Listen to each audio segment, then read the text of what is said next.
بسم الله الحمد لله والصلاة والسلام على رسول الله صلى الله عليه وسلم. اللهم اشرح لي صدري ويسر لي أمري واحلل عقدة من لساني يفقه قولي. Kati twagambye nti Amru ibn Lu'ayyi al-Khuzaa'i yalina okukyusa ekigambo ekya talbiya. Lwaki yalina okukikyusa?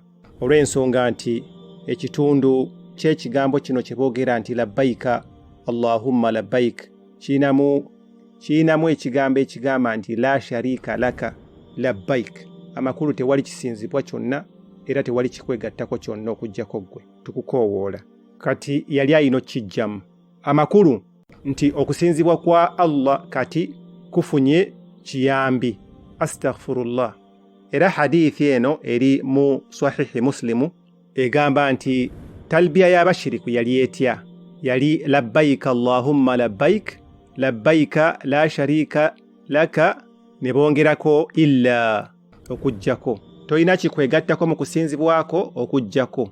Illa sharikan huwa lak tamlikuhu wa ma malak. Amakulu nti kiyambiwo g'omufuga byayamba byonna g'obifuga. Oba ono omuntu akuyambako gwe omufuga ne byafuga byonna. Kati nga bw'onaabira kabaka nga ne Allah kabaka ng'ate yakutonda. Kati bano abasajja baakyogera. Kati Amru ibn Lu'ayyi asangibwawa. Kigambibwa nti tetusobola kufuna nnaku za mwezi ez'ebyo ebyafaayo. Naye nga kigambibwa nti Abagriiki abaasookawo baali tebabeera na nnaku za mwezi wabula nga bawandiikira ebintu byabwe ebiba biguddewo mu biseera.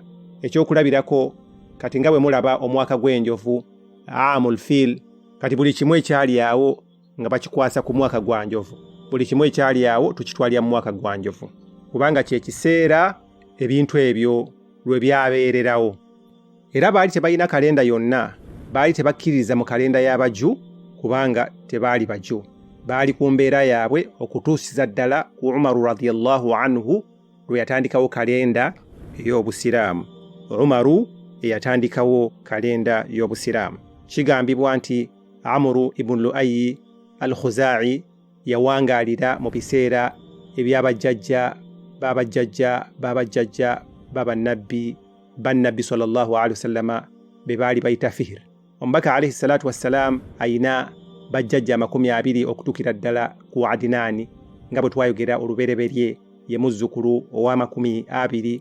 Amru ibn Lu'ayyi yali mu ba Christians abaasooka ekiseera ekyasooka eky'aba Christians. Kati omubaka yazaalibwa mu kiseera ekyekyasa eky'omukaaga. Amakulu Amru yaliwo mu kyasa ekisooka, kati ate omubaka sallallahu alaihi wasallama mu kyasa eky'omukaaga eky'Abakristaayo. Omwaka ogw'ekikumi-mu-ensanvu CE gwateeberezebwa okuba nti nno yazaalibwa mu mwaka ogwo.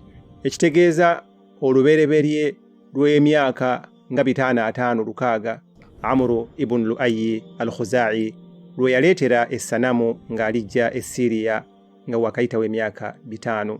Kyatwala emyaka 5 nga mu 5 obukafiiri obw'ekikanga ekyo okusaasaana mu Buwarabu yonna ne batuuka okwerabira eddiini ya Ibrahim. Ekibuuzo kigamba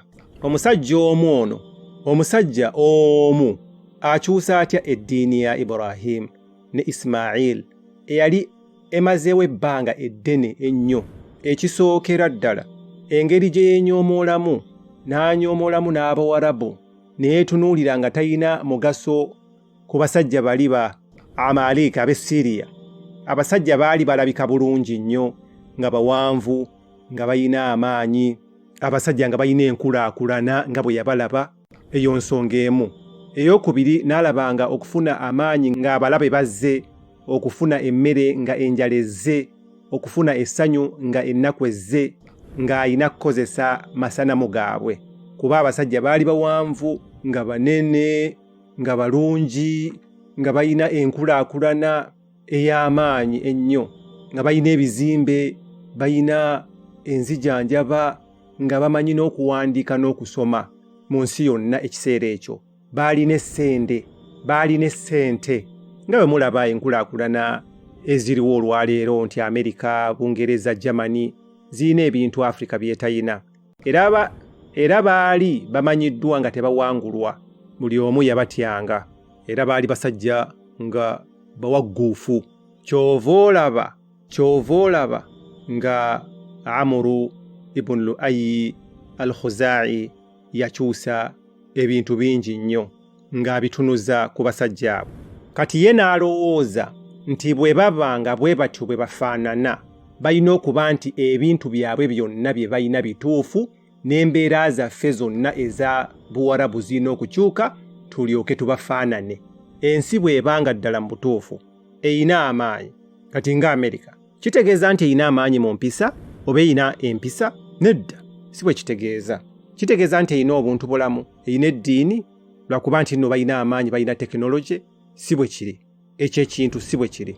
Ensi bw'ebanga eyina tekinologi ng'eyina bino ebigenda mu maaso, kompyuta, eyina ebizimbe binene, eyina amalwaliro, amatendekero, kitegeeza nti eri ku butuufu. Ekyo nedda. Awo tukolera ensobi. Ensi zino zonna ezikyagaanye okukulaakulana zirina engeri gye zeenyoomoolamu nga zitunuulira ensi ezo ezikulaakulanye nti zirina buli kimu, olw'ensonga nti zaakulaakulana ne ziyita ku nsi zaffe. Naye gwe tunuulira empisa zaffe ze tuyina mu Afrika toyinza zisanga walala. Awo tuyina okusinziira ne tugenda nga twongerako ebirungi ne biwererako ddala, ogenda okulaba nga naffe tukulaakulanye. Kubanga Amuru ndooza mumulabye yalowooza nti Baamalika basobola okuba abatuufu mu buli kimu, so ensobi n'agikola ng'aleeta amasanamu oba okusinza amasanamu agaawangaalira ddala oluvannyuma lwe emyaka emiyitirivu ennyo. Ensonga ey'okubiri, Amru ibn Lu'ayyi yali musajja si wa bulijjo. Yali mukulembeze ow'ekika eky'Abakhuzaa'i, yali mukulembeza. Bakhuzaa'i be baani? Kigambibwa nti waliwo abazzukulu ba Ismail abaali bagobeddwa mu Makka emyaka egyayita, okutuusiza ddala Qusayyi bwe yajja n'alwana n'awangula Makka omulundi omulala. Kati ani yali afuga ekiseera ekyo nga Qusayyi tannajja kulwana? Ibn Kilab yali Khuzaa'i. Yali ani? Yali Khuzaa'i. Era Qusayyi bw'amala okubawangula bonna n'akomyawo abaali bagobeddwa mu Makka. Kati ani yaleeta amasanamu mu Makka? Abakuraishi si be baaleeta amasanamu mu Makka.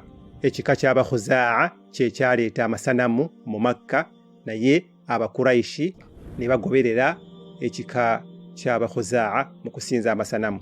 Era Amru ibn Lu'ayyi yali omukulembeze waabwe ekiseera ekyo, era yali aweebwa ekitiibwa kinene nnyo, ky'amaanyi nnyo, ate yalina amaanyi mayitirivu nnyo, yawangula entalo nnyingi nnyo, abantu b'e Makka yabateeka mu bukuumi obumala, ne bamwagala nnyo. Kati bwe kyatuuka ekiseera eky'okubalondera eddiini, baali tebalina kuwakana, baali tebasobola kuwakana olw'ebyo by'abakoledde ebingi ebiyitirivu.